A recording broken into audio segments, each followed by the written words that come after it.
Tonight, we are learning more about what the special counsel Jack Smith is zooming in on and what is believed to be the closing stretch of his January 6th investigation. This is exclusive reporting tonight, new reporting on CNN. Our sources are telling us that Jack Smith and his team have signaled a continued and seemingly renewed interest in what was one of the most chaotic meetings to ever happen inside the Oval Office.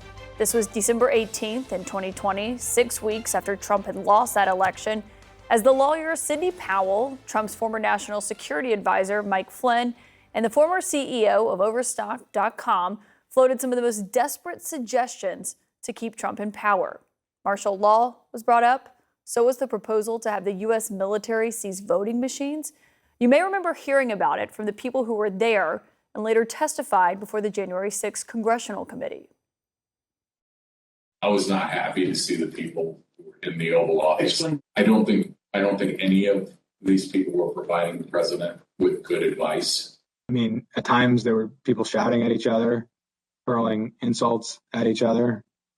Cipollone and Hirschman and whoever the other guy was showed nothing but contempt and disdain of the president. I think that it got to the point where the screaming was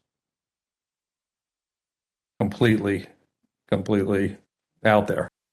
I'm gonna categorically describe it as, you guys are not tough enough. Or maybe I put it another way, you're a bunch of Tonight, we are learning that federal investigators are asking about that very meeting, and they have asked several witnesses about it, including Rudy Giuliani, when he sat down with them voluntarily last month. We are told that was in 2 back-to-back days where Giuliani went before them. He was asked about multiple incidents, but that was one of them. They've also asked about those outsiders that were there. As I noted, Sidney Powell, Mike Flynn, the former Overstock CEO Patrick Byrne. This meeting is also notable because it came 4 days after members of the Electoral College met in all 50 states to officially cast their ballots, declaring that Joe Biden was indeed the winner. After that chaotic meeting, as it ended late into the evening, that was when Trump sent this tweet about the January 6th rally that was going to happen in just a few weeks, saying it will be wild.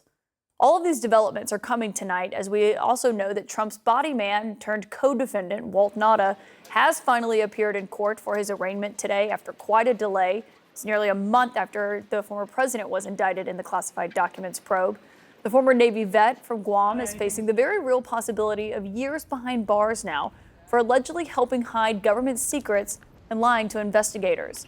All of this, of course, is raising the question of what is going to happen to Nauta going forward, what his legal strategy will look like.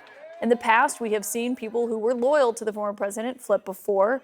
And tonight, my first guest is Trump's former attorney, Michael Cohen. Michael, thank you for being here. Of course, you're the author of Revenge. You host the Political Beatdown, a Mea Culpa podcast, we should note. First, before we get to Walt Nauta, on this new reporting on that meeting that happened in the Oval Office, what does it say to you that it's of significant interest to Jack Smith and his team and what we think is the closing days of this investigation? Well, I don't know, as they're talking about the chaos. Donald Trump lives in chaos every single day of his life. It's why he's referred to as Captain Chaos. So why it is that they're now looking at it, it's possibly just more for superseding indictments. And I think it probably affects others more than Donald Trump.